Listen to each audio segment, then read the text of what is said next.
はいどうもこんにちは。今回はですね、またカメラについてお話をしていきたいと思っております。今回ね、お話ししたいのがこちら。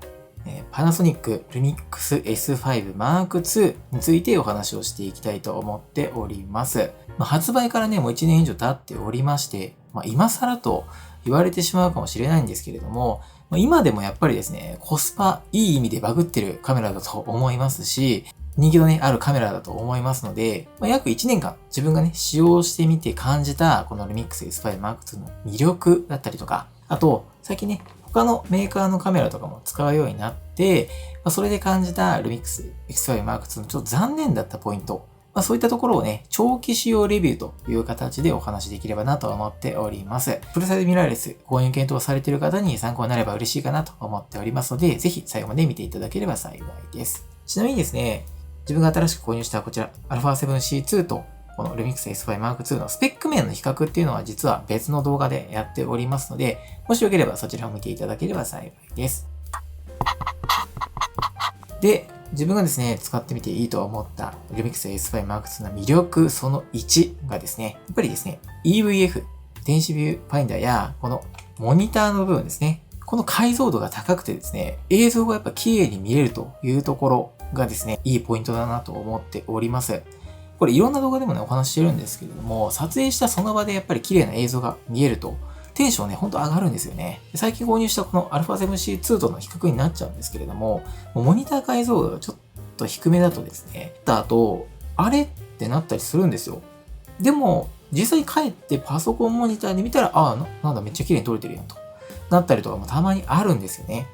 なんですけど、ルミックス S5 Mark II はモニターの解像度が184万ドットありまして、モニター越しでもですね、綺麗に撮れてるなっていうのがすぐわかりますので、やっぱですね、その辺の心配がなくて、撮影自体がスムーズにね、なるかなと思っております。それ結構ね、撮影していく中では結構重要なポイントかなと思っておりまして、これいいポイントだなと思っております。そして魅力その2がですね、撮影の UI、UX がいいことですね。すごいね、地味なポイントではあるんですけれども、モニター上にですね、このヒストグラムと水準器をですね、同時に表示させながら撮影できたり、あとこのヒストグラムの位置とかもね、調整することができるんですよね。あと、ズームレンズを使用した時の話なんですけど、焦点距離が今何ミリなのかっていうのを画面でね、表示してくれるんですよ。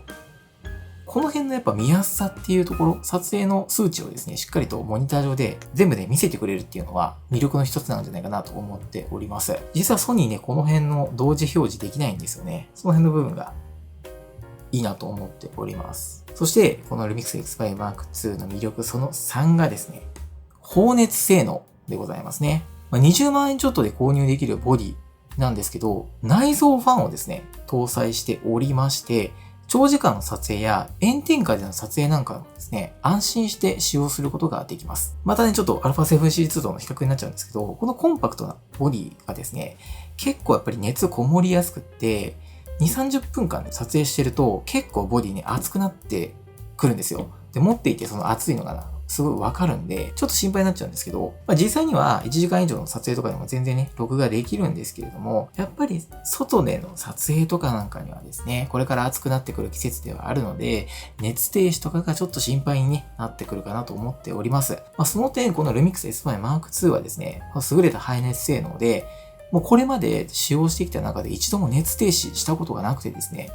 その辺やっぱ安心して使える性能ね、あるんじゃないかなと思っております。はい。そして魅力その4がですね、コストパフォーマンスでございますね。先ほどもちょっと言ったんですけど、正直1年経った今でもですね、このスペックで新品でも約22万から3万ぐらいですかね。中古とかだと20万円ぐらいで売ってたりとかもするんで、本当に安いと思います。はい。正直なところ、同じルミックスなのであれば、新発売された S9 よりもですね、個人的には断然こっちのルミックス S5 Mark II の方がおすすめです。はい。もちろんね、コンパクトサイズのカメラが欲しいんだっていうことであれば S9 でも全然いいんですけど、単純に最新機種だっていうことで、こちらを買うぐらいなら、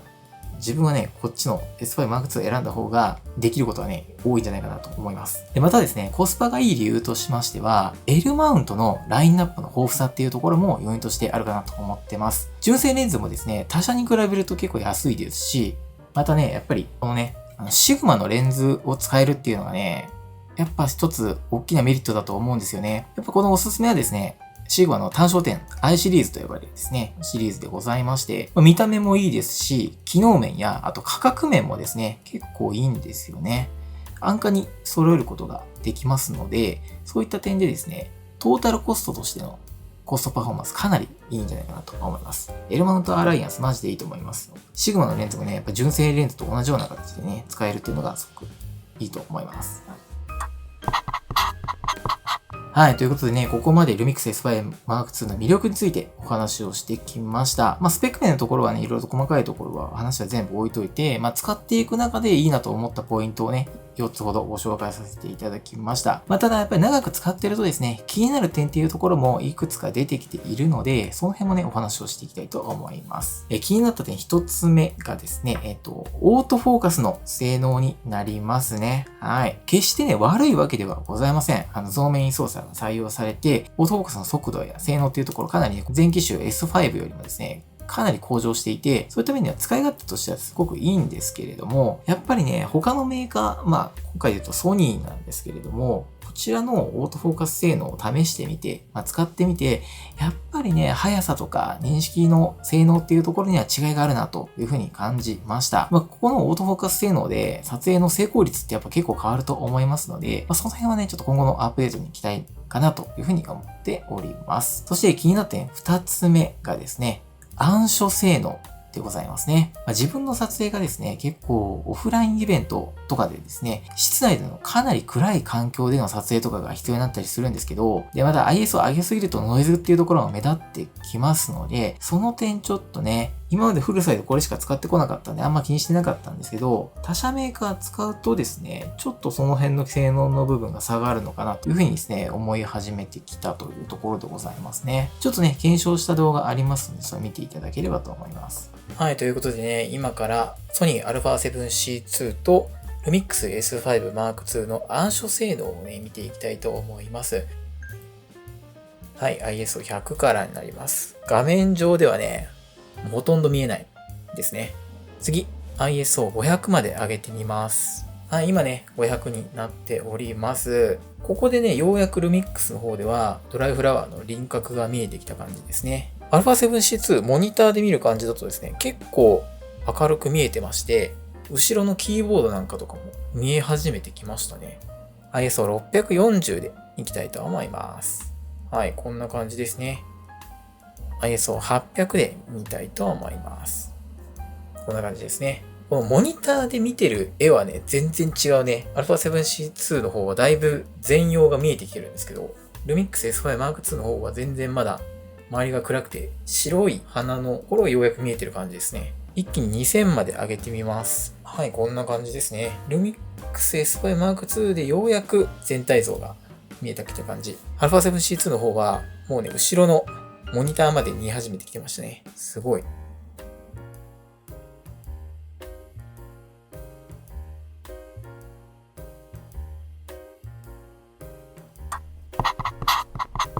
そして気になった点3つ目がですね、重さですね。結構な重量あるんですよ。本体で言うと 700g ぐらいなんですね。で、かつですね、リグとかを組んだりするとですね、さらに重量が増えまして、長時間かつ動き回る撮影なんかではですね、ちょっと手持ちでの撮影が辛くなってくるんですよね。結構自分の撮影スタイルでは軽い方が正義なんだなというふうに思ったところがあって、比較的にコンパクトな部類ではあるんですけれども、それでもやっぱり 700g 超えているというところで、若干重たさを感じたというところがありますね。はい。そして気になった点4つ目がですね、オートフォーカス時の露出の変化ですね。これね、ちょっとなんで起きるのか分かってないんですけど、オートフォーカスのですね、半押しで合わせてる時だけ、なぜかモニター上のですね、露出が変わっちゃうんですよね。AFC とかにして、半押ししてるとですね、ずっとピント合わせてくれるんですけど、その間ずっとですね、露出がちょっと上がっちゃって明るくなっちゃうんですよね。で、離すと元に戻るというか、オートフォーカス中だけちょっと絵が変わっちゃうっていうのが、これ地味に支障出るかなと思っていて、ちょっとどうにかやっぱ改善してもらいたいなと思う仕様でございますね。